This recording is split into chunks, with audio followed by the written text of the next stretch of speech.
Hello, everyone. Tonight, we begin with a question about love and celebration in a world far removed from our own. What did it mean to marry in medieval France, where every ritual pulsed with meaning, community, and a touch of divine mystery? Picture yourself in a bustling village, the air thick with the scent of fresh-baked bread and blooming lavender as a wedding's preparations unfold around you. The year is 1320, and you're swept into a tapestry of traditions that bind hearts and families. You might not make it through this tale awake. Its rhythms are crafted to lull you into a cozy haze, but let's see how far you get. Before you snuggle into your blanket, hit like on the video and comment where you're watching from and what time it is. There, it's so fun to know who's joining us from around the world. Now dim the lights, maybe turn on a fan for that soft background hum, and let's ease into tonight's journey together.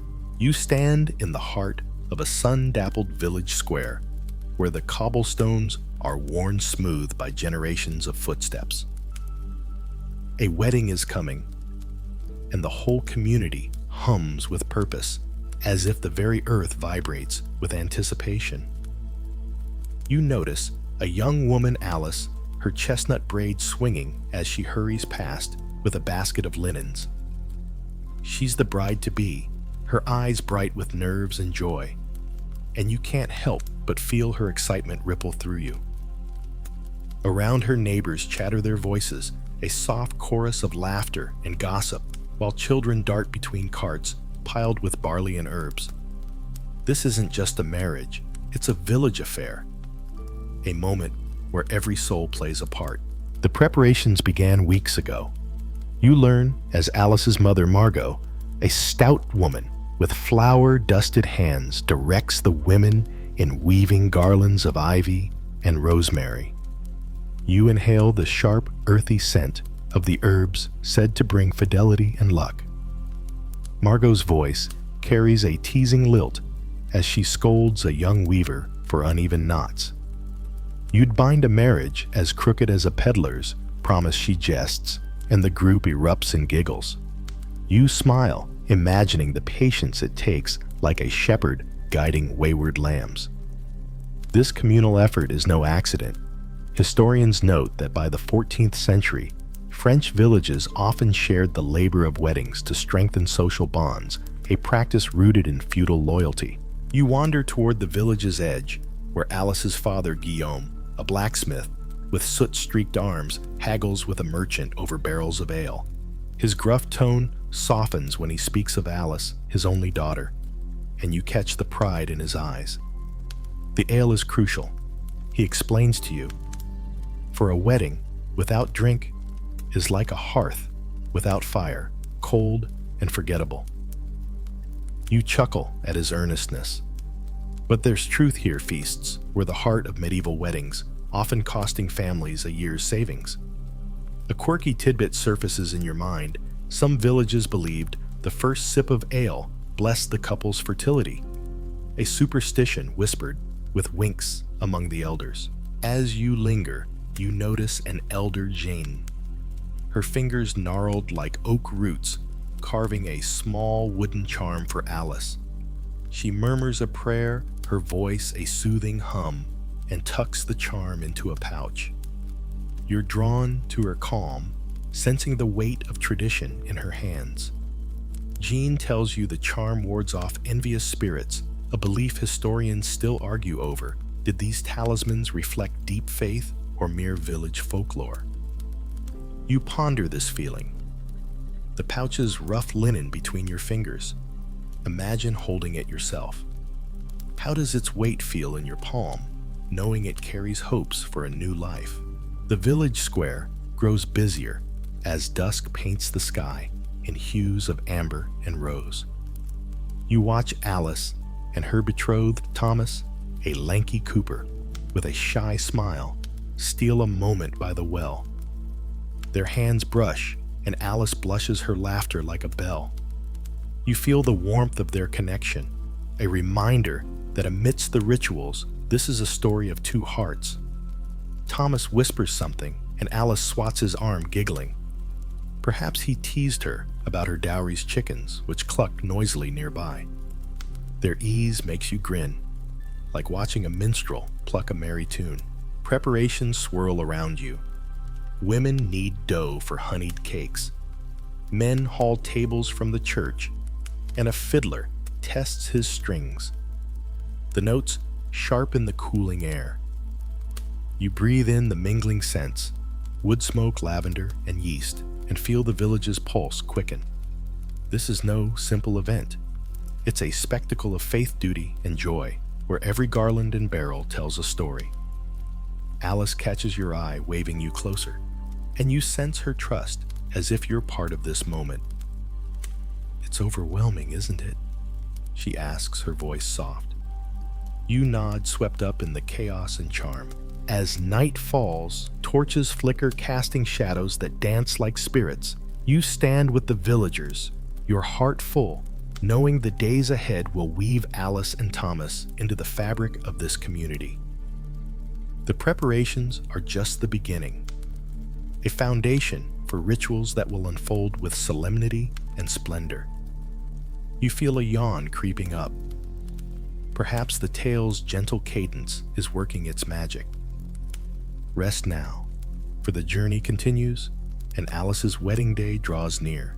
You linger in the village square, the torchlight casting a golden glow over the cobblestones as the hum of wedding preparations fades into the night. Alice's betrothal to Thomas the Cooper, with the shy smile, is no fleeting promise. It's a bond forged with care, and you're about to witness its roots. The air carries a chill now, mingling with the scent of damp earth and rosemary garlands strung across doorways. You pull your cloak tighter, feeling the weight of anticipation, as if the village itself holds its breath for what comes next. Alice sits by the fire in her family's modest home, her fingers tracing the edge of a woven cord, a gift from Thomas. You notice her mother Margot bustling nearby, stirring a pot of pottage that fills the room with a savory warmth. The betrothal, you learn, began months ago, when Thomas's father approached Guillaume, Alice's blacksmith father, with a proposal. You imagine that meeting two men by the forge, their voices low, weighing dowries and futures over the clang of hammer on iron. By the 14th century, betrothals in France were often contracts binding families as much as hearts with land or livestock, sealing the deal. You step closer to Alice, catching the flicker of doubt in her eyes. She confides in you, her voice barely above a whisper, that she wonders if Thomas truly knows her. You feel her vulnerability like a reed bending in the wind, and it tugs at your heart. Betrothals, you realize, are a dance of trust where love often grows after promises are made. A quirky custom catches your ear. Some couples exchanged spoon rings carved from wood as tokens of intent. Simple, yet so intimate, like a secret shared over a meal. You smile, picturing Thomas whittling one, his hand steady, but his cheeks flushed. Outside, you follow Guillaume as he meets Thomas's family in the churchyard, where the betrothal will be formalized.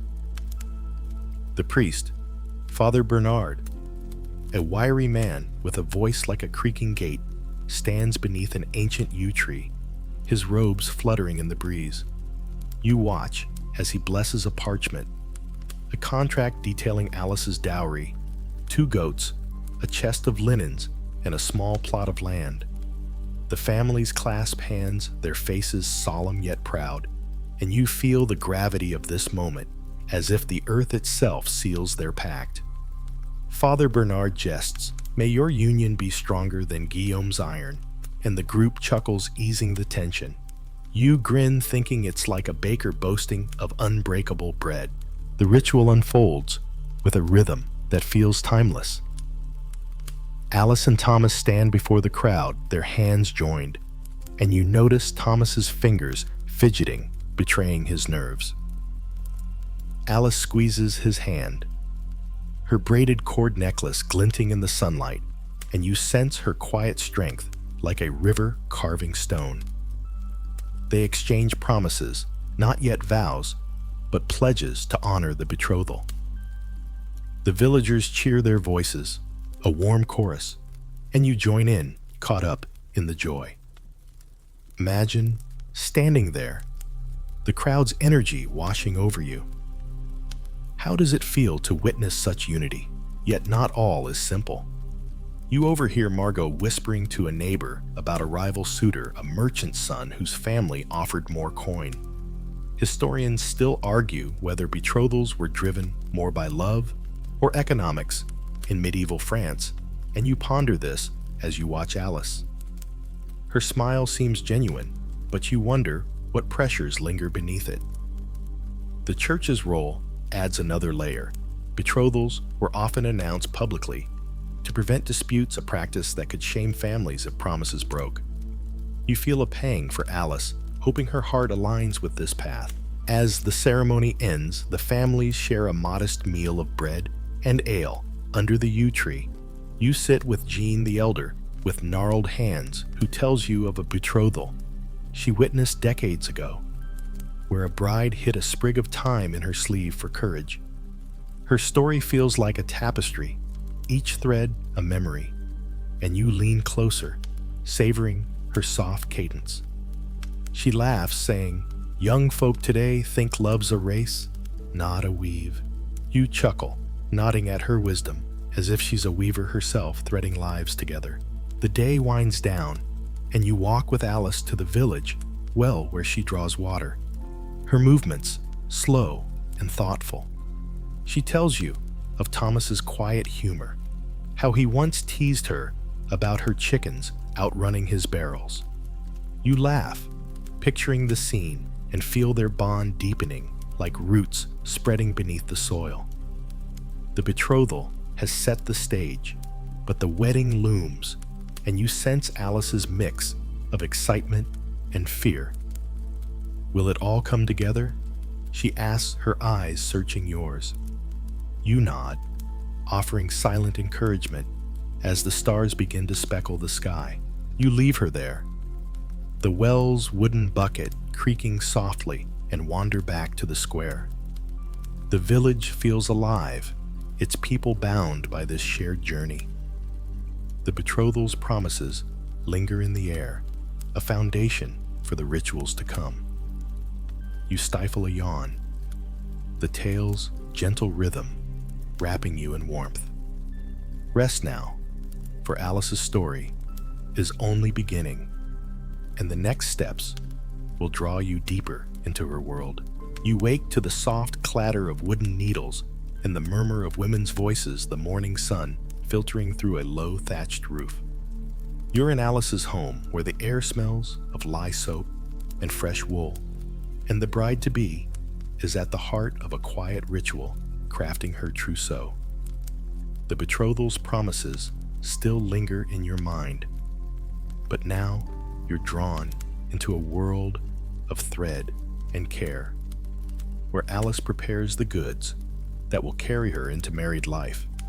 The room hums with purpose, and you feel the weight of each stitch as if weaving Alice's future into being. Alice sits cross-legged on a rush mat, her fingers deftly embroidering a linen shift with tiny blue flowers.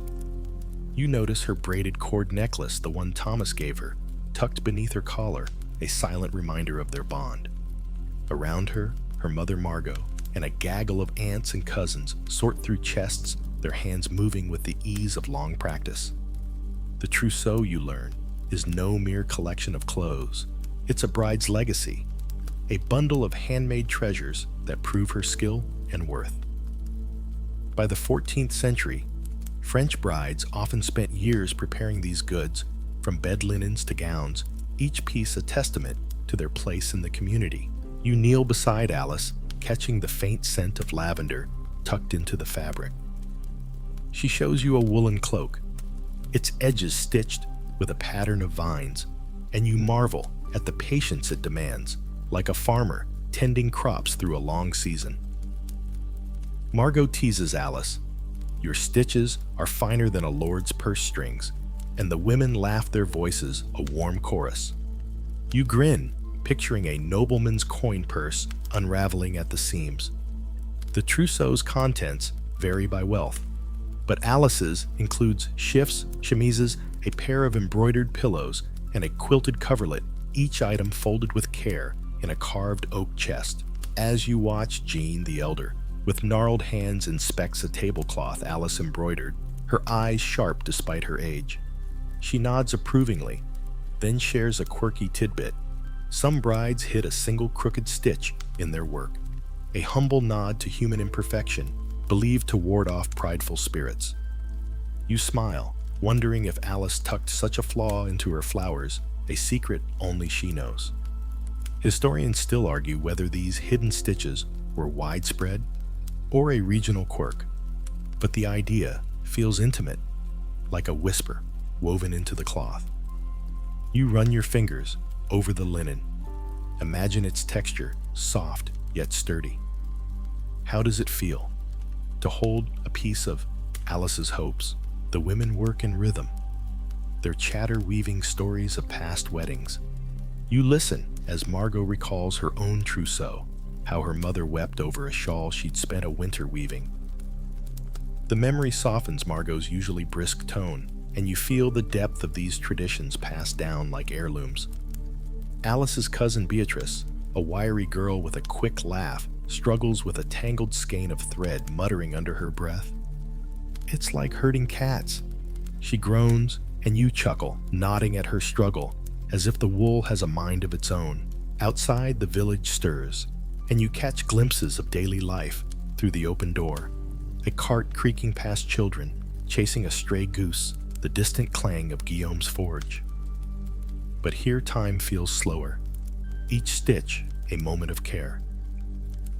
Alice pauses to stretch her fingers, her eyes distant, and you sense her thoughts drifting to Thomas. She confides in you, her voice low, that she hopes her trousseau honors him, proof she'll be a worthy wife. You nod, feeling her earnestness like a sapling reaching for light. The trousseau isn't just personal, it's communal. You watch as neighbors stop by, offering gifts to add to the chest. A pair of woven belts, a set of wooden spoons, even a small clay pot glazed in green.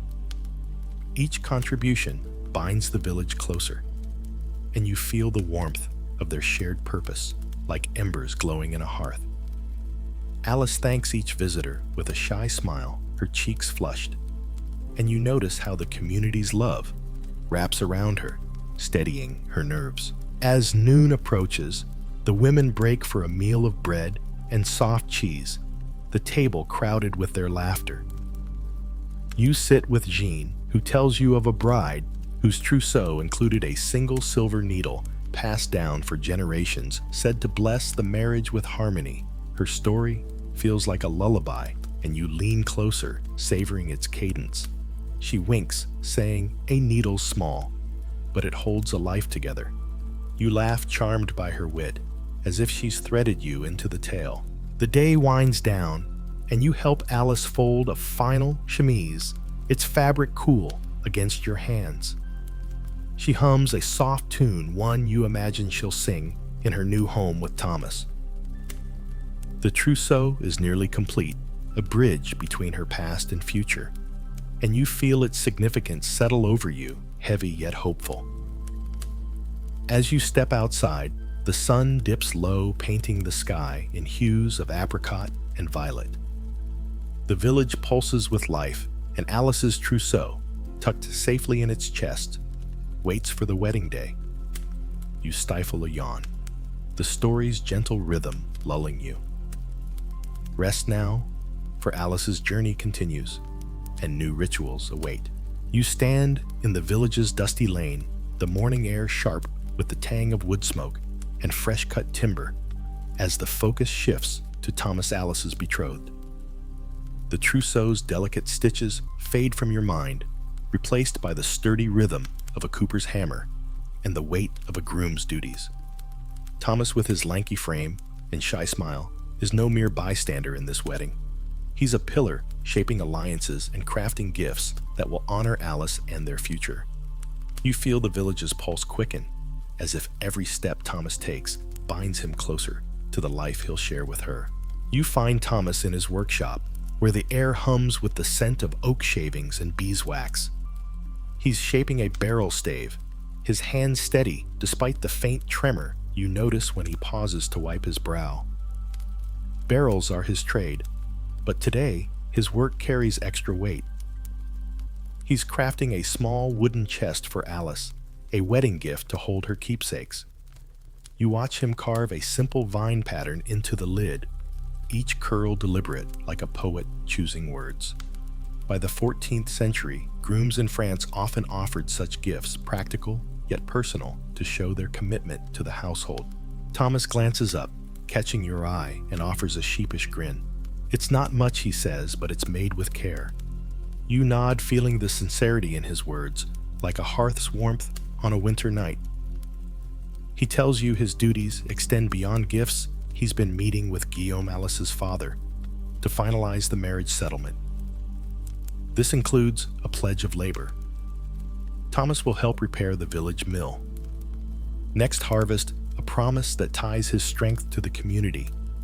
You sense the pressure on him like a yoke on an ox, steady but heavy. Outside, you follow Thomas as he joins his father Robert, a grizzled man with a laugh like rolling thunder, to negotiate with a neighboring family. The marriage strengthens ties between their kin, and Robert claps Thomas's shoulder, joking, "You're binding us tighter than your barrels, lad." You chuckle, picturing a barrel bursting from too much pride. These alliances were crucial. Historians note, as medieval French marriages often wove networks of mutual aid, ensuring survival through shared resources. You feel the weight of this responsibility, as if you're carrying a sack of grain alongside Thomas. A quirky custom catches your attention. Some grooms, Thomas explains, gifted their brides a pair of gloves, a symbol of protection and fidelity. He's chosen a pair for Alice, soft leather, dyed with madder root, tucked away in his workshop. You imagine Alice slipping them on her fingers, tracing the seams, and smile at the tenderness of the gesture, like a shepherd guarding his flock. Historians still argue whether such gifts were purely symbolic or hints of dowry negotiations. But to Thomas, they're a promise, plain and simple. You pause, picturing those gloves in your hands. How would their softness feel, carrying such meaning? The village buzzes around you, and you notice Jean the Elder with gnarled hands watching Thomas from a distance. She approaches, her carved staff tapping the ground, and shares a story of a groom who forgot his gift and offered a hastily whittled spoon instead. The bride kept it till her dying day. Jean says, her eyes twinkling. You laugh, charmed by the tale, as if the spoon held more love than gold. Her presence grounds you, her stories, like threads tying the village's past to its present. Thomas's duties pull him to the church, where Father Bernard, the wiry priest, awaits to discuss the groom's role in the ceremony. You trail behind the church's cool stone walls, a contrast to the sunlit lane. Father Bernard, his voice creaking like an old gate, reminds Thomas to prepare a ring, a symbol of eternal unity. Thomas fidgets, admitting he's still saving for a simple iron band, and you feel his earnestness like a sapling straining towards sunlight. The priest nods, teasing, "Better an iron ring than a heart that rusts." You grin, nodding at the wisdom, as if love itself could be forged like metal. As evening falls, you walk with Thomas to the village well, where he meets Alice briefly. She's carrying a basket of herbs, her braided cord necklace glinting in the fading light. They share a quiet moment, Thomas showing her a sketch of the chest's design. Alice's eyes light up, and you feel their connection deepen, like roots entwining beneath the soil. She teases him about his barrel-making, saying, "I hope your vows are as tight as your staves." You laugh, caught up in their warmth, as if you're a friend sharing their joy. The day ends with Thomas back in his workshop, sanding the chest by lamplight. You sit nearby, the rhythmic scrape of his tools lulling you, and sense his quiet pride. His gifts and promises are more than duties. They're his way of building a life with Alice plank by plank. The village settles into dusk, the air soft with the scent of hay and distant fires. You feel a yawn, creeping up the story's cadence, wrapping you in calm.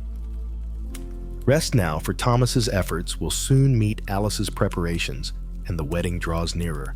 You step into the cool, shadowed nave of the village church, where the scent of beeswax, candles, and ancient stone wraps around you like a cloak.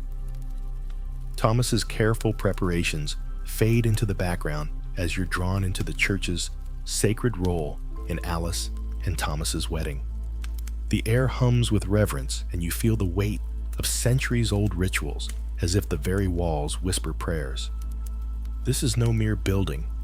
It's the heart of the marriage where faith and tradition bind the couple under heaven's gaze. Father Bernard, the wiry priest with a voice like a creaking gate, shuffles across the stone floor, his robes brushing the ground. You watch him arrange a silver chalice on the altar, his movements precise despite his trembling hands. He's preparing for the nuptial mass, a cornerstone of medieval French weddings, where the couple's union is sanctified before God. By the 14th century, the Catholic Church had solidified its authority over marriages requiring ceremonies to be held in sacred spaces to ensure divine blessing. You feel the solemnity like standing at the edge of a vast, quiet forest. You linger near the altar, where Alice and Thomas will soon stand, and notice a small wooden cross draped with rosemary sprigs, their sharp scent mingling with the wax. Father Bernard catches your gaze and explains that the rosemary symbolizes fidelity, a tradition older than the church itself. He chuckles, saying, "Even the herbs pray for a steady heart." You smile, picturing the sprigs as earnest as a monk at Vespers. The church's influence runs deep. It not only hosts the ceremony, but shapes every step from betrothal to vows, ensuring the marriage aligns with divine law. As you wander the nave, you spot Jean the Elder with gnarled hands kneeling in a pew, her carved staff resting beside her. She's praying for Alice. She tells you her voice, a soft murmur like a stream over pebbles. Jean shares a quirky tidbit.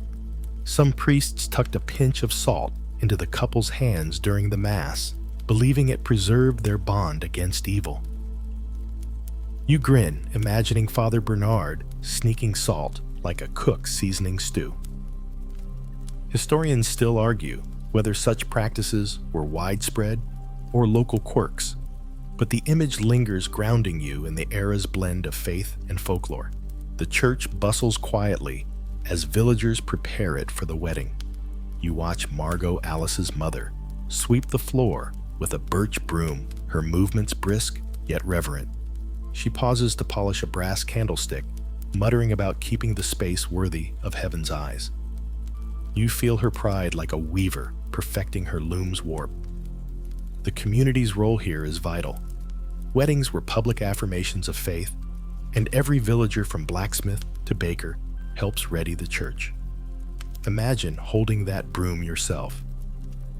How does its worn handle feel heavy with shared purpose? Father Bernard calls you over, pointing to a parchment where he's scribed the band's public announcements of the marriage read thrice on Sundays to prevent forbidden unions.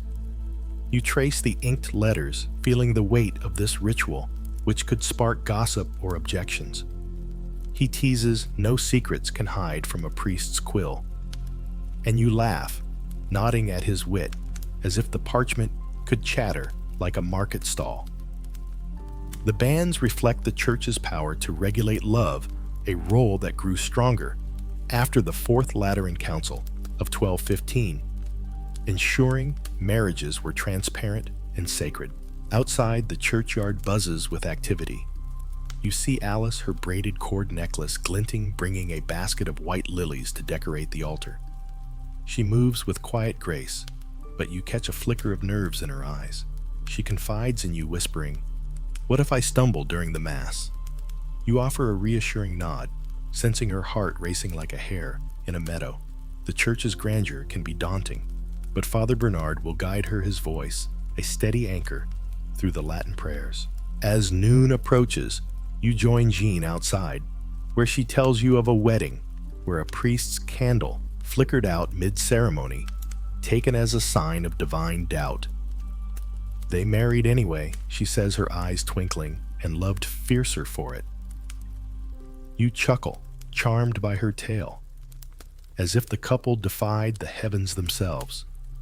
Her stories weave the church's role into the village's memory, making it more than stone and ritual. It's a living witness to every vow. The day softens into afternoon, and you linger in the churchyard, watching villagers hang garlands of ivy on the wooden doors. The air carries the scent of lilies and earth, and you feel the sacred and communal blending like threads in a tapestry. Alice and Thomas's union will be sealed here under the church's watchful gaze, and you sense its importance heavy yet hopeful. The sun dips low, casting long shadows, and you stifle a yawn, the tale's gentle cadence lulling you. Rest now, for the church's role will soon give way to the wedding's joyous chaos. You step out of the church's cool embrace into the bustling village square, where the air buzzes with the scent of roasting meat and the clatter of wooden carts. The sacred hush of Father Bernard's preparations gives way to a whirlwind of activity as the community plans the wedding feast for Alice and Thomas. This is no quiet affair. It's a chaotic, joyful frenzy where every villager, from baker to shepherd, pours their heart into a celebration that will feed body and soul. You feel the energy, like a river swelling before a storm, sweeping you into the heart of the revelry. You follow Margot, Alice's mother, as she strides through the square, her flour-dusted hands directing a group of women kneading dough for honeyed cakes. The scent of yeast and sweet clover fills the air, and you watch the women shape loaves, their laughter rising like the dough itself. Margot barks orders with a grin, teasing a young baker. Your rolls are lumpier than a peddler's promises. You chuckle, picturing a merchant's tall tales crumbling like stale bread. By the 14th century, wedding feasts in France were grand affairs, often stretching families' resources to showcase generosity and unite the community. Nearby, Guillaume, Alice's blacksmith father, oversees men hauling barrels of ale from a cart, his soot-streaked arms glistening with sweat. You catch the sharp tang of fermented barley and feel the weight of his task. Ale is the feast's lifeblood, and a dry wedding is as unthinkable as a forge without fire. Guillaume claps a friend's shoulder, joking, "We'll drink till the barrels beg for mercy." You smile, nodding at his hearty humor, as if the barrels might surrender like weary travelers. The feast scale is staggering. Records show some villages fed hundreds, with tables groaning under the weight of food for days. You wander to a makeshift kitchen by the village well, where Alice stirs a cauldron of pottage, her braided cord necklace swaying as she works. She's joined by her cousin Beatrice, who's wrestling with a plucked goose feathers clinging to her apron. Alice confides in you, her voice soft amid the chaos, that she hopes the feast honors Thomas's family. You sense her pride like a weaver presenting her finest cloth and nod encouragingly. A quirky custom catches your ear. Some villages sprinkled barley grains into the pottage, believing it ensured a bountiful marriage. You grin, imagining the grains sinking like tiny blessings. Historians still argue whether this was a fertility rite or mere tradition, but it adds a spark to the steaming pot. The square teems with life as children dart between tables, stealing bits of cheese while men hoist trestles for the banquet. You spot Jean the Elder with gnarled hands overseeing a group weaving garlands of ivy and wheat for the tables. Her carved staff rests against a tree as she instructs a young girl, her voice calm yet firm. She tells you of a feast where a pig escaped, mid-roast scattering guests like startled hens. The bride laughed hardest, Jean says, her eyes twinkling. You laugh, charmed by the chaos, as if the pig fancied itself a wedding guest. Imagine standing in this square, the air thick with scents of herbs and smoke. How does the feast's energy feel wrapping you in its warmth? You join Beatrice, who's now chopping onions, her eyes watering as she grumbles about the goose. She teases Alice, saying, "Your Thomas better dance after all this food." Alice blushes, and you feel their bond like sisters sharing a secret. The feast is more than food. It's a communal vow binding the village through shared labor and joy. As noon blazes overhead, you notice Thomas lending a hand carrying a basket of apples to a table. His shy smile flashes when he catches Alice's eye, and you sense their connection, like a thread pulled taut but strong. He's no stranger to the feast's demands. His family donated a cask of cider, a gesture that strengthens their tie to Alice's kin. You feel the weight of these contributions, each apple and barrel a stitch in the community's fabric. Along, the frenzy peaks as dusk approaches, with villagers rushing to finish tasks. You help Margot arrange clay pitchers on a table, their cool surfaces soothing in the heat. She shares a worry a late harvest means less grain, and she prays the feast satisfies all. You nod, feeling her burden, like a farmer watching storm clouds. Yet the village's spirit lifts you every hand, from Jean's steady guidance to Beatrice's onion-fueled grumbling builds this moment. The sun dips, painting the sky in hues of saffron and rose, and the square transforms into a banquet hall under the stars. Torches flicker, casting shadows that dance like merry spirits.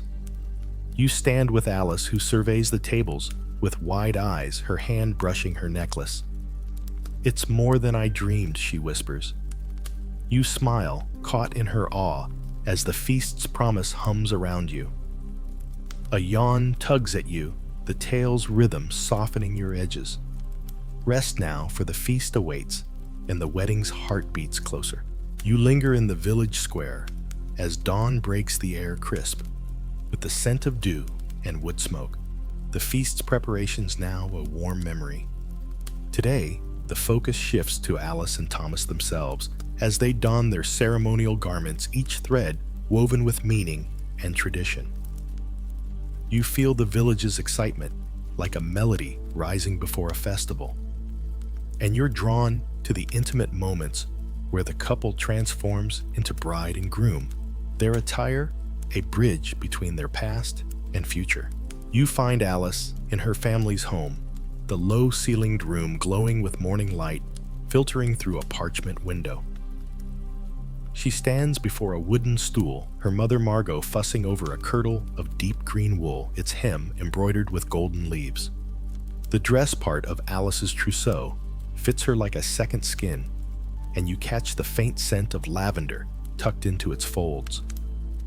Alice's braided cord necklace, Thomas's betrothal gift, rests against her collarbone, a quiet anchor. By the 14th century, French brides wore their finest garments, often in rich hues like green or blue, symbolizing fertility and loyalty, a tradition that marked their new role. Margot adjusts a linen veil, its edges laced with tiny knots, and teases Alice. "You're prettier than a lord's falcon, but don't fly away." You chuckle, picturing Alice soaring off like a bird veil trailing. The veil, you learn, is more than adornment. It signals modesty and protection, a custom rooted in church teachings. Alice smooths the fabric, her fingers trembling slightly, and you sense her nerves like a deer poised at a stream's edge. She confides in you, whispering, "I hope I look worthy of him." You nod, feeling her heart's quiet flutter. You step outside to find Thomas at his family's home, where his father Robert helps him don a tunic of russet wool, its sleeves slashed to show a cream linen shirt beneath. The tunic cinched with a leather belt gives Thomas a broader, steadier look, and you notice his shy smile soften as he adjusts a cloak pinned with an iron brooch. His attire, practical yet fine, reflects his status as a craftsman, and you feel his pride like a carpenter admiring a well-joined beam. Robert claps his shoulder, joking, "You're dressed finer than a minstrel's lute." You grin, imagining Thomas strumming vows instead of strings. A quirky custom catches your ear. Some grooms wore a sprig of hawthorn pinned to their cloak, believed to ward off ill fortune. Thomas has one tucked into his belt, its white blossoms bright against the leather. You smile, picturing the tiny flowers as sentinels guarding his heart. Historians still argue whether such charms were widespread or village whims, but they add a tender layer to Thomas's careful preparations. Imagine holding that sprig yourself. How do its petals feel fragile, yet hopeful? You return to Alice, where Jean the Elder, with gnarled hands, arrives to braid her hair with ribbons of blue silk. Jean's carved staff leans against the wall as she works her fingers nimble despite their age. She tells you of a bride whose veil tore before the ceremony, taken as a sign of coming joy for love mends all rips. You laugh, charmed by her optimism, as if the tear wove the couple closer. Jean's presence grounds the room, her stories stitching Alice's moment into the village's tapestry. The garments carry more than beauty, they tell stories. Alice's kirtle, you learn, was dyed with woad from a nearby field, a communal effort that binds her to the land. Thomas's brooch, passed down from his grandfather, glints with the weight of family. You feel these connections like roots anchoring an oak, and marvel at how each stitch and pin holds meaning. The church's influence lingers too. Father Bernard insisted on modest cuts, ensuring the couple's attire honors divine humility. As noon approaches, you watch Alice slip on a pair of soft leather shoes, a gift from her cousin Beatrice, who giggles about their tight fit. Alice takes a tentative step, her veil swaying, and you sense her transformation, as if she's stepping into her new life. Across the village, Thomas ties a leather cord round his wrist, a token from Alice, and you catch his quiet prayer for strength. Their garments, so carefully chosen, are armor and promise, preparing them for the vows ahead. The village stirs, outside children, peeking through doors, their whispers like rustling leaves. You follow Alice as she steps into the sunlight, her green kirtle catching the light like a meadow in bloom. Thomas waits nearby, his russet tunic bold against the gray stone houses, and their eyes meet, a spark of joy passing between them. You feel their bond like a thread pulled taut but unbreakable, and smile at their shared courage. Dusk settles the sky, a soft lavender, and you stand with Jean, who hums a tune as old as the hills. The couple's attire, rich with meaning, sets the stage for the ceremony, and you feel the village's love wrapping around them, warm and steady. A yawn creeps up the tale's gentle rhythm, lulling you like a cradle's sway. Rest now, for Alice and Thomas are ready, and the heart of their wedding awaits. As the morning unfolds, you linger with Alice, watching Margot pin a small silver brooch to her kirtle, a family heirloom said to bring harmony. The brooch catches the light, and Alice's eyes shine with a mix of pride and nerves. You feel her anticipation, like a river gathering speed before a bend. Across the village, Thomas adjusts his cloak, his fingers brushing the hawthorn sprig, and you catch his quiet resolve, as if he's steadying himself for the vows ahead. Their garments, so carefully chosen, are more than cloth. They're a declaration binding them to each other and their village. You step into the sunlight where the village buzzes with final preparations. Children scamper past their laughter like bells, and you spot Beatrice Alice's cousin carrying a basket of ribbons to decorate the church path. She winks at you, saying Alice looks like a queen, but don't tell her she'll blush. You grin, charmed by her mischief, as if she's plotting to steal the bride's veil for fun. The community's excitement wraps around you, warm and vibrant, and you feel part of this moment, like a guest invited to the heart of the celebration. The day softens into noon, and you stand with Jean, her carved staff tapping the ground as she surveys the village. She hums a tune soft and ancient, and you lean closer, lulled by its cadence. The couple's attire, rich with meaning, sets the stage for the sacred vows, and you sense the village's love lifting them like wind beneath a kite. A yawn tugs at you, the tale's gentle rhythm weaving a cocoon of calm. Rest now, for Alice and Thomas, adorned and ready, step closer to their union, and the church awaits.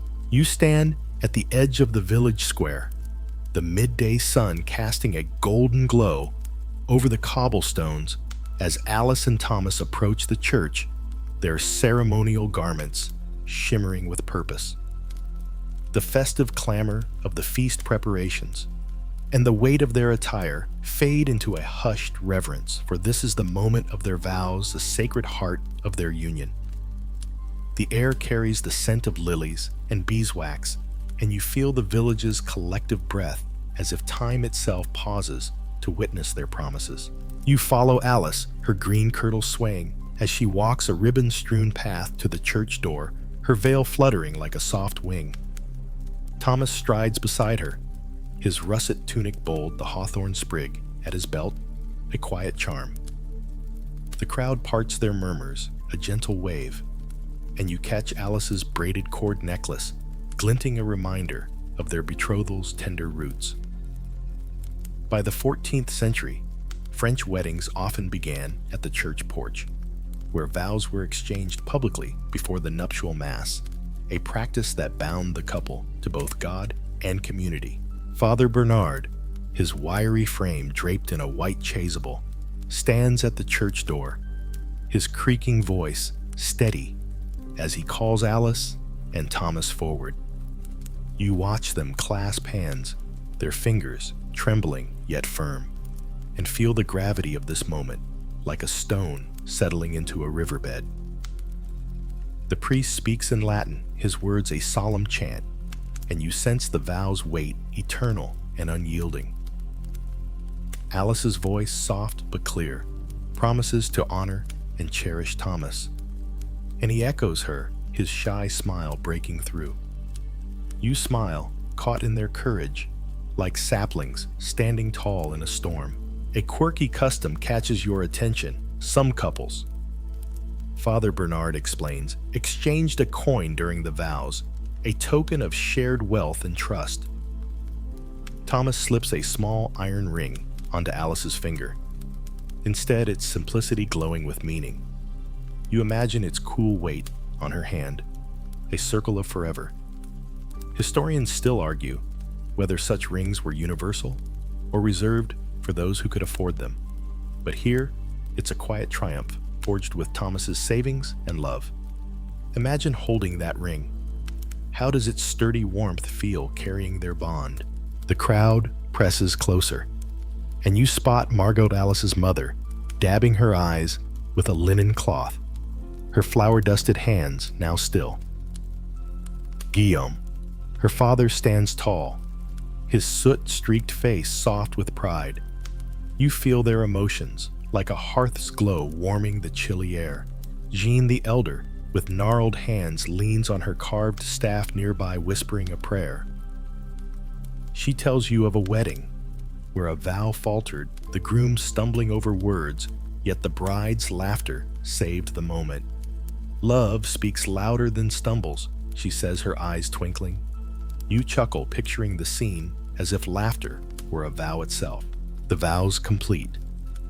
Father Bernard leads the couple into the church for the nuptial mass, and you follow the stone floor, cool beneath your feet. The altar gleams with lilies and rosemary, their scents mingling with incense, and you feel the sacred shift as if heaven itself watches. Alice and Thomas kneel, their heads bowed, and you notice Thomas's fingers fidgeting, a familiar, nervous habit, now steadied by Alice's presence. The Mass unfolds, its Latin rhythms lulling, and you sense the couple's unity, like threads woven into a single cloth. Outside, the village waits children, tossing petals, and villagers whispering blessings. You catch Beatrice, Alice's cousin, giggling with friends. Her earlier mischief softened by the moment's solemnity. She winks at you, saying they're bound now tighter than a barrel's staves. You grin, nodding at her nod to Thomas's craft, as if their love could hold a river. The community's role is vital. These public vows, witnessed by all, ensure the marriage's legitimacy, a custom rooted in church law since the 12th century. As the Mass ends, Alice and Thomas rise, their faces radiant despite their nerves. You feel their joy, like sunlight breaking through clouds, and join the crowd's soft cheers. Father Bernard blesses them, his voice cracking with emotion, and teases, "May your love be as steadfast as this old church." You laugh, picturing the stone walls nodding in agreement. The couple steps back into the sunlight, hand in hand, and you sense the shift. Their promises have forged a new path, sacred and shared. The day softens the sky a pale gold, and you linger with Jean, her staff tapping a gentle rhythm. She hums a tune, its notes like a lullaby, and you feel the vows echo, binding Alice and Thomas to their village and each other. The church doors stand open, the crowd spilling into the square, and you sense the celebration waiting, vibrant and alive. A yawn creeps up the tale's cadence, wrapping you in warmth. Rest now, for the vows have been spoken, and the wedding's joy unfolds next. You spill from the church into the village square, where the solemn vows of Alice and Thomas dissolve into a burst of joyous chaos. The air thrums with the scent of roasted goose and ale, and the crowd's cheers rise like a flock of starlings taking flight. The wedding feast and revelry unfold, a raucous celebration that binds the village in music, dance, and merry mayhem. You feel the energy surge, like a river breaking its banks, sweeping you into the heart of the festivity. The square is transformed, long tables laden with honeyed cakes, pottage, and glistening meats, their steam curling in the late afternoon light. You spot Alice and Thomas at the head table, their faces glowing, her green kirtle, and his russet tunic vibrant against the gray stone houses. Torches flicker, casting shadows that dance with the crowd, and you catch the sharp twang of a fiddler's strings joined by a drum's steady beat. By the 14th century, French wedding feasts were exuberant, often lasting hours or days, a communal release after the church's solemnity. You weave through the throng where villagers clap and stomp their laughter, a warm chorus. Margot, Alice's mother, bustles about refilling pitchers, her flour-dusted hands now stained with berry juice. She teases a tipsy guest. "You're dancing like a cart with a broken wheel." You chuckle, picturing the cart wobbling through the square.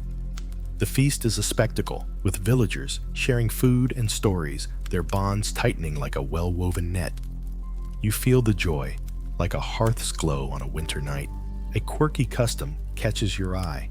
Some guests toss barley grains at the couple, a playful gesture believed to ensure prosperity. Alice laughs as a grain lands in her veil, and Thomas brushes it away, his shy smile wide. You grin, imagining the barley sprouting blessings like a field in spring. Historians still argue whether this was a fertility rite or mere merriment. But here, it's a spark of delight.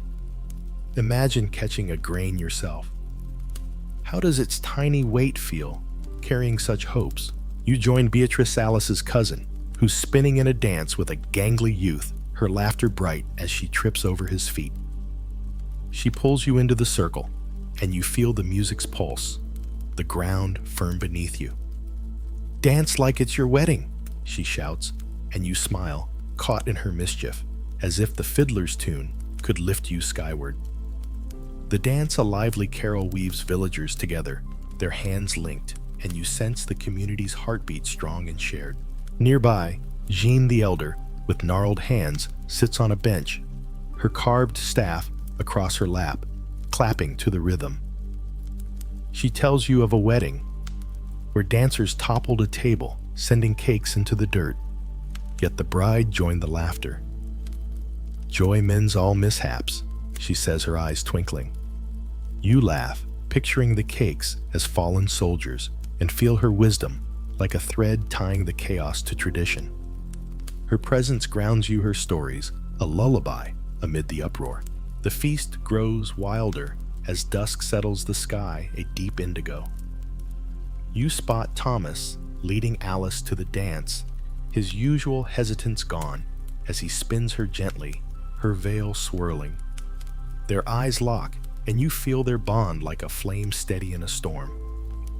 A villager shouts, "Kiss her Cooper," and Thomas blushes, planting a shy peck on Alice's cheek. The crowd roars, and you join in, your heart full, as if you're a friend cheering their love. Guillaume, Alice's father, raises a horn of ale, toasting the couple's future, his voice booming over the music. You catch the pride in his soot-streaked face, like a blacksmith admiring a perfect blade. The toast sparks more cheers, and you feel the village's unity, each voice a thread in a vibrant tapestry. The church's shadow looms nearby, but here joy reigns, sanctioned yet untamed, a balance of sacred and earthly. As night deepens, you sit with Jean, sharing a crust of honeyed bread, its sweetness lingering on your tongue. The music slows, and couples sway their shadows soft in the torchlight. Alice and Thomas rest at the table, her hand on his, their laughter quiet, now intimate. You sense their journeys shift from solemn vows to shared delight, and feel the village's love wrapping them like a quilt against the cold. The revelry hums on, but your eyelids grow heavy, the tale's rhythm lulling you like a gentle tide. You linger with Jean, her staff tapping softly, and feel the night's magic, alive with music and memory. The celebration will carry Alice and Thomas forward. But for now, you rest the square's warmth, a cocoon. A yawn escapes, and you surrender to the story's calm. Sleep now, for the wedding's quieter rites await, and the tale continues. You slip away from the raucous feast, the fiddler's notes and laughter, fading into the cool night air, heavy with the scent of torch smoke and trampled grass. The village square, alive with revelry, grows distant as you follow Alice and Thomas to a quieter, more private rite, the consummation rituals whispered about in hushed tones. These intimate moments, veiled in tradition and symbolism, seal their marriage in the eyes of both community and custom. You feel a shift, like stepping from a bustling market into a shadowed grove where the sacred and personal intertwine. You arrive at a small house, Thomas's family home, its thatched roof silvered by moonlight. Inside, a fire crackles, casting a warm glow over the simple room, furnished with a wooden table and a bed draped in Alice's quilted coverlet from her trousseau. Alice, her green kirtle now loosened, adjusts her braided cord necklace, her fingers nervous but steady. Thomas, his russet tunic shed for a plain linen shirt, stands by the hearth, his shy smile softened by the firelight. You sense their vulnerability like saplings bending in a gentle wind, and respect the delicate boundary of this moment. The consummation, you learn, is more than a private act. It's a ritual steeped in medieval French tradition, ensuring the marriage's legitimacy. By the 14th century, the church and community expected the union to be physically sealed, often with symbolic gestures to affirm its completion. You notice Margot and a few women, including Jean, lingering outside, their voices low as they prepare a bedding ceremony. They hang rosemary sprigs above the door, their sharp scent a ward against ill spirits, and you catch Margot's whispered prayer for the couple's harmony. She teases Jean, "Your charms better work, or we'll blame your old staff." You chuckle, picturing the staff waving off spirits like a shepherd's crook. A quirky custom emerges. Some villages placed a loaf of bread under the bed, believed to bless the couple with fertility. You spot Beatrice Alice's cousin, slipping a small rye loaf beneath the frame, her giggle barely stifled. She winks at you, whispering. For a house full of little Coopers, you grin, charmed by the hope tucked into the bread's crust. Historians still argue whether such rituals were widespread or local folklore, but here they weave a thread of warmth into the night. Imagine holding that loaf. How does its rough texture feel, carrying such quiet wishes? You step back, giving the couple space, and join Jean outside, her gnarled hands resting on her carved staff. She tells you of a bedding ceremony where a storm raged, yet the couple emerged laughing, claiming the thunder blessed their union. Nature speaks when hearts join, she says, her eyes twinkling. You smile, picturing lightning as a celestial toast, and feel her stories grounding you like roots in fertile soil. The ritual's secrecy is vital. While the community plays a role, the act itself is the couple's alone, a balance of public expectation and private trust. Inside, the women guide Alice to the bed, their voices soft with blessings. You catch a glimpse of Thomas, his hand brushing Alice's, their eyes meeting with a mix of nerves and tenderness. The door closes and you linger in the yard, the night air cool against your skin. The bedding ceremony, though symbolic, carries weight. Its success signals the marriage's strength. A custom rooted in feudal concerns for lineage and alliance. You feel the tension like a bowstring drawn taut, yet trust the couple's bond, forged through vows and shared glances. The village quiets the feast's din, now a distant hum, and you sit with Jean, her staff tapping a slow rhythm. She shares a memory of her own wedding night, how her husband carved their initials into a beam, a secret mark still hidden in her old home.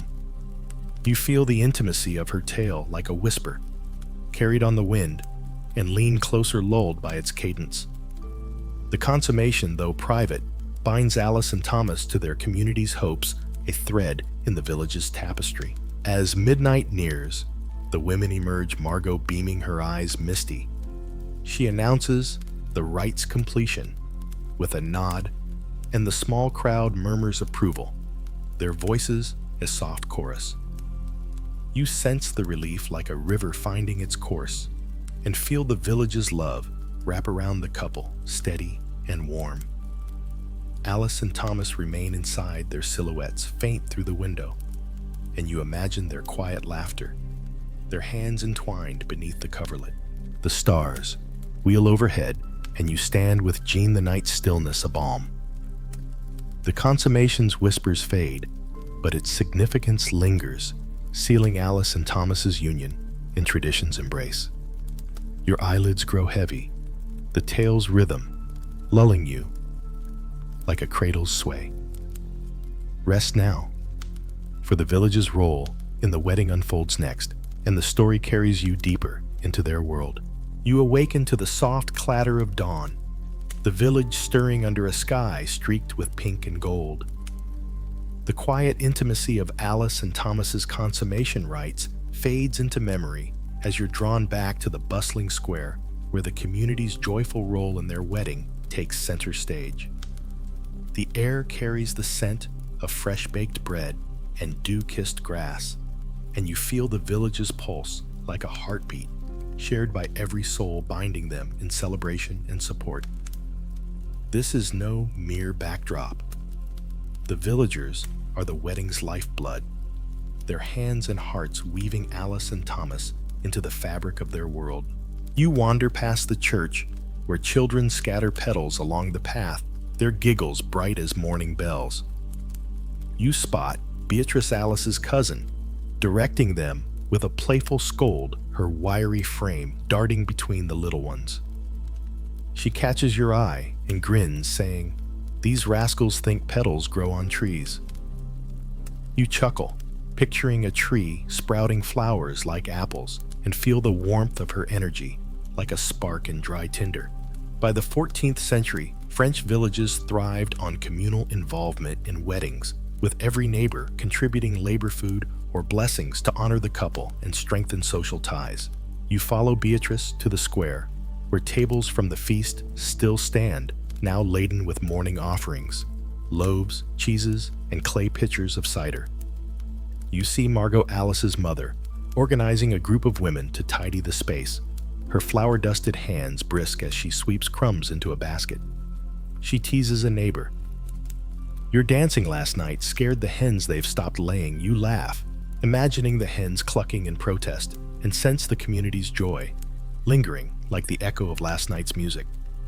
The village's role is vital. Weddings were public affirmations knitting families and neighbors into a shared future. A quirky custom catches your attention. Some villagers tie ribbons to the couple's home, believed to bring good fortune. You watch a group of youths, led by Beatrice, knotting blue and green strips to the door of Thomas's house, their laughter mingling with the rustle of fabric. Beatrice winks, saying, "Each ribbon's a wish for their happiness." You smile, picturing the ribbons fluttering like tiny flags of hope. Historians still argue whether this was a widespread tradition or a regional charm, but here it's a vibrant thread in the village's tapestry. Imagine tying a ribbon yourself. How does its silky weight feel, carrying your blessing? You find Jean the elder, with gnarled hands sitting on a bench, her carved staff across her lap, watching the activity with a serene smile. She tells you of a wedding where villagers built a new hearth for the couple stone by stone as a gift of warmth and unity. A village builds a marriage, not just a house, she says, her eyes twinkling. You nod, charmed by her wisdom, as if each stone were a vow. Her stories ground you, weaving the community's efforts into a legacy that outlasts the day. The square hums with purpose as you join Guillaume, Alice's father, helping men repair a cart damaged in the feast's chaos. His soot-streaked face creases with pride as he speaks of Alice, and you feel his love like a forge's steady heat. He claps your shoulder, joking, "Work hard, or we'll marry you off next." You grin, nodding at his hearty humor, as if the cart's wheels could roll you into a wedding. The men's labor-fixing carts hauling wood-sharing tools reflects the village's strength, a network of support that cradles the new couple. You spot Alice and Thomas emerging from their home, hand in hand, their faces soft with the night's tenderness. Alice's green kirtle is simpler today, but her braided cord necklace glints a constant tie to Thomas. They join the villagers, thanking them for the ribbons and food, and you sense their gratitude like a river flowing back to its source. Alice hugs Beatrice, who teases, "You're glowing brighter than the sun," and you feel their bond like sisters sharing a secret laugh. The community's role peaks as noon approaches, with villagers gathering to sing a traditional ballad, its melody slow and haunting. You stand with Jean, her voice joining the chorus, and feel the song's weight, tying Alice and Thomas to generations past. The lyrics speak of love, enduring like an oak, and you imagine the couple as saplings rooted in this moment. The village's unity is palpable, each voice and hand a thread in a vibrant weave, ensuring the marriage's strength. As the day softens, you linger with Jean, her staff tapping a gentle rhythm. The village's love surrounds Alice and Thomas, a cocoon of care, and you feel its warmth like a quilt against the morning chill. Your eyelids droop, the tale's cadence lulling you like a soft breeze. Rest now, for the wedding's rituals continue, and the village's gifts await carrying the story forward. You stand in the village square, the midday sun warming the cobblestones as the community's joyful efforts linger like the echo of a song. The air hums with the scent of crushed herbs and fresh cider. And now, the focus shifts to the tradition of gift-giving, a heartfelt exchange that seals Alice and Thomas's ties to their families and neighbors. You feel the village's warmth like a hearth's glow, drawing you into a ritual where every offering carries a story binding the couple to their shared future. You follow Alice and Thomas to a shaded corner of the square where a trestle table is piled with gifts, from woven baskets to clay pots glazed in earthy hues. Alice, her braided cord necklace glinting, smooths her simpler kirtle, her eyes wide with gratitude. Thomas, his russet tunic now rolled at the sleeves, stands beside her, his shy smile broadening as he surveys the offerings. By the 14th century, gift-giving at French weddings was a cherished custom, with families and villagers contributing items to help the couple establish their household, a gesture of love and alliance. You watch as Margot, Alice's mother, presents a pair of iron candlesticks, their bases etched with tiny leaves. She hugs Alice, her flour-dusted hands leaving faint marks and teases. "These'll light your home," unless Thomas snores out the flames. You chuckle, picturing the candles flickering in protest, and feel the tenderness in her gift, like a mother passing a torch. The candlesticks forged by Guillaume reflect the family's craft, and you sense their pride steady as a forge's heat. A quirky custom catches your ear. Some villagers gift a single spoon believed to stir harmony in the couple's life. You spot Beatrice, Alice's cousin, placing a carved wooden spoon on the table, her grin mischievous. She winks at you, saying, "For when they argue over pottage," you smile, imagining the spoon smoothing quarrels like a charm. Historians still argue whether this tradition was symbolic or practical, but here it's a spark of humor in the pile of gifts. Imagine holding that spoon. How does its smooth grain feel? Carrying such light-hearted hope, you join Jean the Elder with gnarled hands, who leans on her carved staff, watching the exchange with a serene nod. She offers Alice a small linen pouch filled with dried lavender, its scent sharp and soothing. For peaceful nights, Jean says, her eyes twinkling, and you feel her wisdom like a river carving stone. She tells you of a wedding where a gift of wool blankets warmed a couple through a harsh winter, binding them to their village's care. You nod, picturing the blankets as woven hugs, and feel her stories weaving the gifts into memory. The gifts pile higher, a set of wooden bowls from Thomas's father Robert, their surfaces polished to a sheen. A woven rush mat from a neighbor, sturdy enough for years of use. A small iron knife from Guillaume, its handle wrapped in leather. You feel the weight of each offering like stones in a cairn, building the couple's new life. Alice and Thomas move among the givers, their thanks soft but earnest, and you sense their humility like saplings grateful for fertile soil. You linger near Guillaume, who watches Alice with a quiet pride, his soot-streaked face softening. He shares a memory of his own wedding, when his bride received a clay jug that still sits in their home. "Every gift's a promise," he says, his voice low, and you nod, feeling the truth like a hammer striking iron. The community's role is vital. These gifts, often handmade, tie Alice and Thomas to their kin and neighbors, ensuring their household thrives. As the exchange continues, you notice a young boy, barely 10, shyly offering a tiny basket of wildflowers, their petals bright against the table's wood.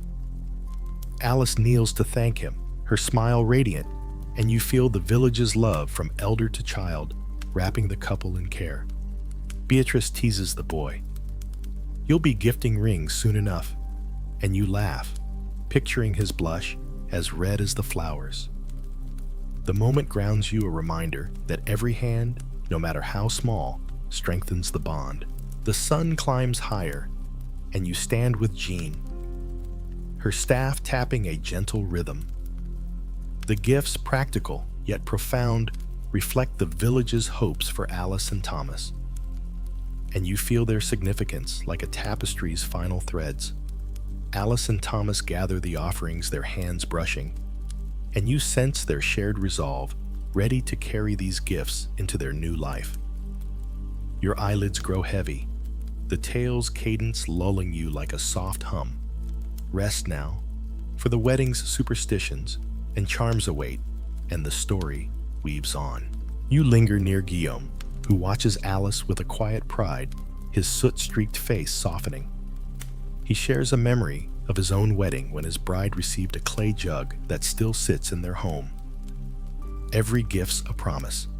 He says, his voice low, and you nod, feeling the truth, like a hammer striking iron. The community's role is vital. These gifts, often handmade, tie Alice and Thomas to their kin and neighbors, ensuring their household thrives. As the exchange continues, you notice a young boy, barely 10, shyly offering a tiny basket of wildflowers, their petals bright against the table's wood. Alice kneels to thank him, her smile radiant, and you feel the village's love, from elder to child, wrapping the couple in care. Beatrice teases the boy. "You'll be gifting rings soon enough," and you laugh, picturing his blush as red as the flowers. The moment grounds you, a reminder that every hand, no matter how small, strengthens the bond. The sun climbs higher, and you stand with Jean, her staff tapping a gentle rhythm. The gifts, practical yet profound, reflect the village's hopes for Alice and Thomas, and you feel their significance like a tapestry's final threads. Alice and Thomas gather the offerings, their hands brushing, and you sense their shared resolve, ready to carry these gifts into their new life. Your eyelids grow heavy, the tale's cadence lulling you like a soft hum. Rest now, for the wedding's superstitions and charms await, and the story weaves on. You linger in the village square, the afternoon sun casting long shadows across the cobblestones, the table of gifts now cleared as Alice and Thomas thank their neighbors. The air hums with the scent of wildflowers and warm earth, and your attention turns to the quirky superstitions and charms woven into their wedding, delicate rituals believed to guard their future. You feel the village's quiet reverence like a breeze, whispering secrets, drawing you into a world where every gesture carries unseen power. You follow Alice to her family's home, where she sits with Margot, her mother, sorting through small tokens tucked into her trousseau. Alice's braided cord necklace glints as she holds a tiny iron charm, shaped like a crescent moon, said to ward off misfortune. Margot ties it to Alice's wrist, her flower-dusted hands gentle, and teases, "This'll keep trouble away, unless Thomas forgets the firewood." You chuckle, picturing a cold hearth scolding the couple, and feel the charm's weight like a pebble smoothed by a river. By the 14th century, French villagers often used such talismans, blending Christian faith with older folk beliefs to protect newlyweds. You step outside, where Jean the Elder, with gnarled hands, leans on her carved staff, teaching a group of children to weave ivy into a protective wreath for the couple's door. The sharp scent of the leaves fills the air, and Jean explains that ivy, evergreen, promises enduring love. She winks, saying, "It clings tighter than a gossip's tongue." You grin, imagining village rumors sticking like vines, and sense the wreath's purpose, a quiet shield against harm. A quirky superstition, catches your ear. Some believed a bride should step over the threshold with her right foot first, ensuring good fortune. You smile, picturing Alice practicing her step like a dancer learning a tune.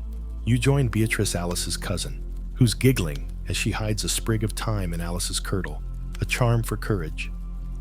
Beatrice whispers to you, "She'll need it when Thomas's barrels roll away."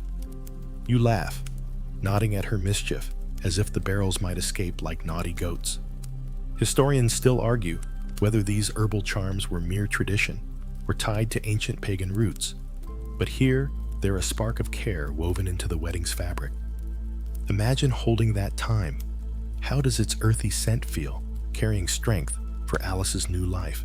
The village buzzes softly as you wander to Thomas's workshop, where he's polishing the wooden chest he made for Alice, its vine carvings gleaming. You notice a small horseshoe nailed above the door, a common charm for luck, its iron glinting in the sunlight. Thomas catches your gaze and shrugs his shy smile warm. "Can't hurt," he says, and you nod, feeling his quiet faith, like a farmer trusting the seasons. The horseshoe, you learn, is one of many charms villagers use, from salt sprinkled on thresholds to knotted cords hung in windows, each a ward against unseen woes. Jean approaches her staff, tapping the ground, and shares a story of a bride who wore a blue ribbon to fend off the evil eye, a feared curse. Her marriage lasted 50 years, Jean says, her eyes twinkling. You smile, picturing the ribbon as a tiny guardian, and feel her tails grounding you like roots in fertile earth. Her presence weaves the superstitions into the village's memory, making them more than whims. They're threads of hope spun across generations. You return to the square, where Guillaume, Alice's father, hammers a small iron nail into the couple's doorframe, a ritual to anchor their home in stability. His soot-streaked face is solemn, and he mutters a prayer, his voice low. You feel the nail's purpose, like a stake, securing a tent, and sense the village's protective love, wrapping Alice and Thomas in care. Guillaume teases you, "Don't trip on the charms, or you'll marry a toad." You laugh, picturing a warty suitor, and feel the lightness amid the ritual's weight. As dusk falls, you stand with Alice and Thomas, who hold hands near the ivy wreath, their faces soft with trust. Alice touches the moon charm on her wrist, and Thomas brushes the horseshoe, their gestures small but meaningful. You sense their belief like a candle's flicker in the dark, and feel the village's charms surrounding them, a cocoon of faith. The sky deepens to violet, and you linger with Jean, her staff's rhythm a lullaby. Your eyelids droop, the tale's cadence soothing you like a gentle tide. Rest now, for the wedding's blessings await, and the story carries you forward. You follow Alice to her family's home, where she sits with Margot, her mother, sorting through small tokens tucked into her trousseau. Alice's braided cord necklace glints as she holds a tiny iron charm, shaped like a crescent moon said to ward off misfortune. Margot ties it to Alice's wrist, her flour-dusted hands gentle, and teases, "This'll keep trouble away unless Thomas forgets the firewood." You chuckle, picturing a cold hearth scolding the couple, and feel the charm's weight like a pebble smoothed by a river. By the 14th century, French villagers often used such talismans, blending Christian faith with older folk beliefs to protect newlyweds. You step outside, where Jean the elder, with gnarled hands, leans on her carved staff, teaching a group of children to weave ivy into a protective wreath for the couple's door.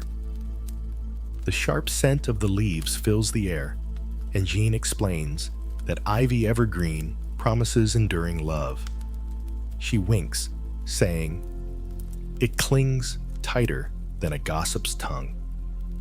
You grin, imagining village rumors sticking like vines, and sense the wreath's purpose, a quiet shield against harm. A quirky superstition catches your ear. Some believed a bride should step over the threshold with her right foot first, ensuring good fortune. You smile, picturing Alice practicing her step like a dancer learning a tune. You join Beatrice, Alice's cousin, who's giggling as she hides a sprig of thyme in Alice's kirtle, a charm for courage. Beatrice whispers to you, she'll need it when Thomas's barrels roll away. You laugh, nodding at her mischief, as if the barrels might escape like naughty goats. Historians still argue whether these herbal charms were mere tradition or tied to ancient pagan roots, but here they're a spark of care woven into the wedding's fabric. Imagine holding that time. How does its earthy scent feel, carrying strength for Alice's new life? You wander to Thomas's workshop, where he's polishing the wooden chest he made for Alice, its vine carvings gleaming. You notice a small horseshoe nailed above the door, a common charm for luck, its iron glinting in the sunlight. Thomas catches your gaze and shrugs his shy smile warm. "Can't hurt," he says, and you nod, feeling his quiet faith like a farmer trusting the seasons. The horseshoe, you learn, is one of many charms villagers use, from salt, sprinkled on thresholds, to knotted cords hung in windows, each a ward against unseen woes. Jean approaches her staff tapping the ground and shares a story of a bride who wore a blue ribbon to fend off the evil eye, a feared curse. Her marriage lasted 50 years, Jean says, her eyes twinkling. You smile, picturing the ribbon as a tiny guardian, and feel her tails grounding you like roots in fertile earth. Her presence weaves the superstitions into the village's memory, making them more than whims, their threads of hope spun across generations. You return to the square, where Guillaume, Alice's father, hammers a small iron nail into the couple's doorframe, a ritual to anchor their home in stability. His soot-streaked face is solemn, and he mutters a prayer, his voice low. You feel the nail's purpose, like a stake securing a tent, and sense the village's protective love, wrapping Alice and Thomas in care. Guillaume teases you. Don't trip on the charms, or you'll marry a toad. You laugh, picturing a warty suitor, and feel the lightness amid the ritual's weight. As dusk falls, you stand with Alice and Thomas, who hold hands near the ivy wreath, their faces soft with trust. Alice touches the moon charm on her wrist, and Thomas brushes the horseshoe, their gestures small but meaningful. You sense their belief, like a candle's flicker in the dark, and feel the village's charms surrounding them, a cocoon of faith. The sky deepens to violet, and you linger with Jean, her staff's rhythm a lullaby. Your eyelids droop, the tale's cadence soothing you like a gentle tide. Rest now, for the wedding's blessings await, and the story carries you forward. You wake to the gentle rustle of morning, the village bathed in a soft mist that clings to the cobblestones like a delicate veil. The protective charms and superstitions of Alice and Thomas's wedding linger in your mind, their quiet magic giving way to the tender post-wedding blessings that mark the couple's first steps into married life. The air carries the scent of damp earth and baking bread, and you feel the village's warmth like a hearth rekindled at dawn, wrapping the newlyweds in hope and goodwill. You follow Alice and Thomas as they step from their home hand in hand, their faces glowing with the quiet joy of their new bond. Alice wears a simple blue kirtle, her braided cord necklace, a familiar touch, while Thomas's linen shirt is open at the collar, his hawthorn sprig now tucked into a pocket. They walk to the village square, where neighbors gather, their smiles as bright as the morning sun. By the 14th century, French communities often blessed newlyweds with prayers and gifts in the days after the wedding, a tradition that affirmed their place in the village's heart. You spot Father Bernard, the wiry priest standing near the church, his creaking voice leading a prayer for the couple's prosperity. He sprinkles holy water from a silver aspergillum, its droplets catching the light, and you feel the blessings weight like a soft rain on parched soil. He teases Alice May, your hearth burn brighter than Guillaume's forge. You chuckle, picturing the forge blushing at the comparison, and sense the priest's care weaving sacred threads into their new life. The church's role continues, ensuring the marriage's spiritual strength beyond the vows. A quirky custom catches your attention. Some villagers offer the couple a morning gift, a token given by the groom to his bride after their first night. You watch Thomas shyly hand Alice a small leather pouch, its contents a mystery, and her eyes light up as she peeks inside. Beatrice, ever mischievous, leans close and whispers, "Better be more than barrel shavings." You grin, imagining a pouch of wood chips, and feel the moment's tenderness like a secret shared by firelight. Historians still argue whether morning gifts were symbolic or practical, but here it's a private joy between Alice and Thomas. You join Jean the Elder with gnarled hands, who leans on her carved staff, watching the blessings unfold. She offers Alice a sprig of rosemary, its sharp scent a wish for fidelity, and tells you of a couple blessed with a carved wooden cradle used by their children years later. "Blessings grow with time," she says, her eyes twinkling. You nod, picturing the cradle rocking through generations, and feel her stories grounding you like an oak's deep roots. Her presence ties the blessings to the village's past, making them a living promise. The square fills with villagers, each offering words or tokens. Margot, Alice's mother, presses a loaf of fresh bread into Alice's hands, its crust warm and golden. For a full table, she says, her voice thick with emotion, and you feel her love like a quilt stitched with care. Guillaume, Alice's father, claps Thomas's shoulder, his soot-streaked face proud, and offers a small iron key, a symbol of their new home's strength. You sense the key's weight like a vow made solid, and feel the community's support, steady as a stone wall. You linger near a group of children who shyly present Alice with a woven crown of daisies, their petals soft against her hair. Alice kneels to thank them, her smile radiant, and you feel the village's embrace from young to old cradling the couple. Beatrice teases, "You're a queen now, but don't rule Thomas too hard." You laugh, picturing Alice with a scepter, and sense the joy, light as a breeze. The blessings, simple yet profound, weave Alice and Thomas into the village's future, a shared journey begun in love. As noon approaches, you stand with Jean, her staff tapping a gentle rhythm. The blessings flow from prayers to bread to flowers, and you feel their power like a river nurturing a field. Alice and Thomas stand together, their hands entwined, their faces soft with gratitude. You sense their strength like saplings rooted deep, ready to grow. The village hums around them, alive with care, and you feel its warmth, a cocoon against the morning's mist. Your eyelids grow heavy, the tale's rhythm lulling you like a soft hum. You linger with Jean, her voice a soothing murmur, and feel the blessings echo, carrying Alice and Thomas forward. The sky brightens, the mist lifting, and you rest, the story's calm wrapping you like a blanket. Sleep now, for the legacy of their love awaits, and the tale draws to its close. You stand in the village square, the late afternoon sun casting a golden glow over the cobblestones, the post-wedding blessings still echoing like a soft hymn. The air hums with the scent of lavender and warm bread.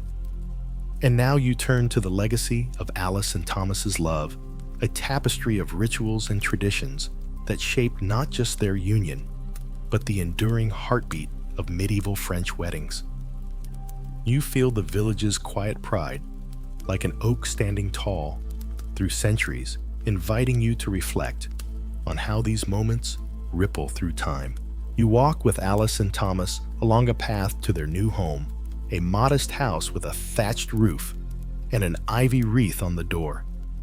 Alice's braided cord necklace glints as she carries a basket of gifts, candlesticks, a wooden spoon, a loaf of bread, while Thomas holds the iron key from Guillaume, its weight a promise of stability. Their steps are light, their hands brushing, and you sense their hope like saplings reaching for sunlight. By the 14th century, French weddings like theirs were more than personal milestones. They were communal anchors weaving families and villages into a shared future. You pause at their doorstep, where Jean the Elder, with gnarled hands, waits her carved staff tapping a gentle rhythm. She blesses the threshold with a sprig of rosemary, its sharp scent mingling with the earth, and teases, "May your home be merrier than a fiddler's tune." You chuckle, picturing the house dancing to a jig, and feel her wisdom like a river smoothing stones. Jean's presence ties Alice and Thomas to the village's past. Her story's a reminder that their marriage joins a long thread of love and tradition. A quirky legacy emerges. Some couples carved their initials into a tree or beam, a mark to outlast their years.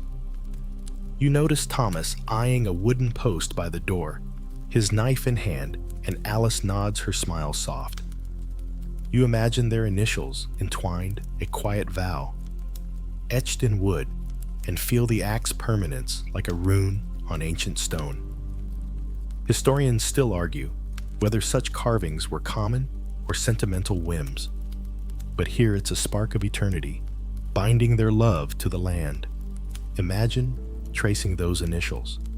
How does the wood's grain feel holding their story? You step inside, where Margot, Alice's mother, arranges the candlesticks on a table, her flour-dusted hands careful. She shares a memory of her own marriage, how her mother's quilt still warms her bed, and you feel the continuity like a loom passing threads through generations. The rituals you've witnessed, betrothals, trousseaux, vows, feasts, and charms, form a legacy that shapes not just Alice and Thomas, but every couple in this village, their customs a blueprint for resilience and joy. You join Guillaume, Alice's father, outside, his soot-streaked face creased with pride as he surveys the house. He tells you of his parents' wedding, how the village rebuilt their home. After a fire, a gift of unity. Love builds more than hearths, he says, and you nod, feeling the truth, like a hammer striking iron. The legacy of these weddings lies in their communal spirit, each ritual from ribbon tying to gift giving, strengthening the village's bonds, ensuring no couple stands alone. You wander to the church where Father Bernard polishes the silver chalice used in the nuptial mass, his creaking voice humming a prayer. He speaks of the church's role, how its blessings have guided marriages for centuries, and you sense the sacred thread weaving faith into the village's love stories.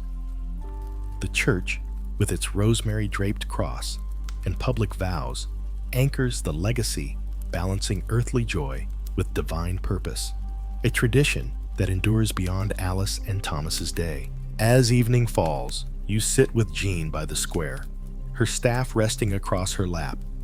She tells you of a couple whose wedding feast fed a passing pilgrim, sparking a tale told for decades. Love leaves marks beyond the lovers, she says, her eyes twinkling. You smile, picturing the pilgrim carrying their story like a seed, and feel the legacy's reach, touching lives far beyond the village. The rituals each garland vow and charm build a heritage of connection, a gift to future generations. You return to Alice and Thomas, who stand by their hearth, the candlesticks aglow.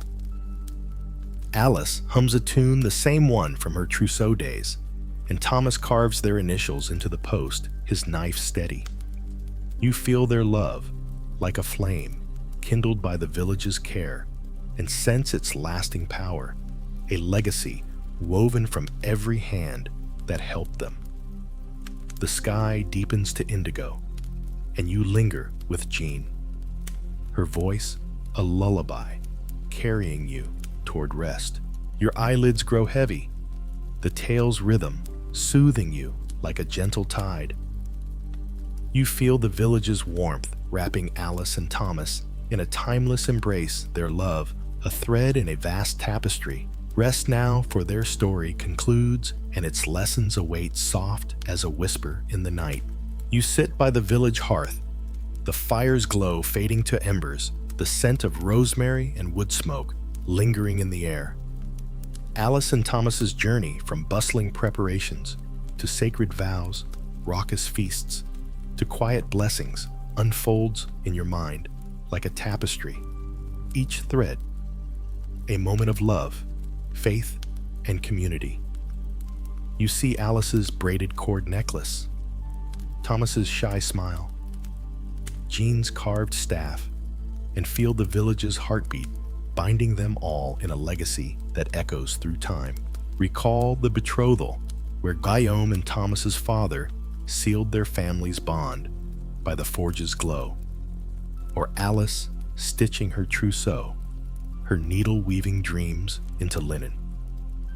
Picture the church porch, where their vows rang clear under Father Bernard's gaze, and the square's wild dance, where Beatrice spun with mischief and barley grains flew like blessings. These moments, from the ivy wreath to the iron nail, built more than a marriage. They wove a community strong as an oak's roots, vibrant as a fiddler's tune. What lessons linger from this tale? You feel the power of trust, like Alice and Thomas clasping hands, their nerves steadied by love. You sense resilience in the village's labor.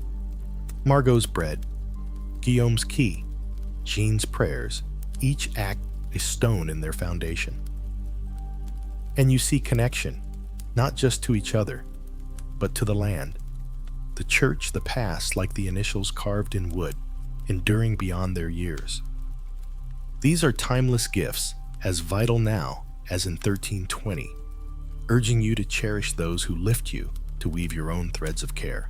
You walk with Alice and Thomas one last time, their home aglow, the candlesticks casting soft shadows.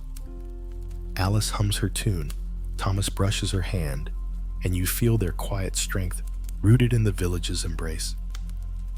Jean's voice echoes her story of the pilgrim carrying their tale afar, and you sense the ripple of their love touching lives unseen.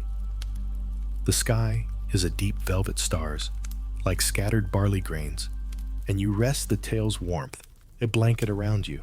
Thank you truly for joining me through every emotion, every turn, every moment of this journey. It's been an adventure, and I'm grateful to share it with you. As we close this tale, I wish you a peaceful evening. May you have a restful night, deep sleep, and dreams filled with wonder and light. Rest well, you've earned it. And when you're ready for the next story, I'll be here waiting to journey with you again. Before you go, if you love this tale, please leave a like and share your thoughts in the comments. I'd love to hear what moved you, surprised you, or lingers with you long after the story ends. Until we meet again, good night, and see you in the next adventure.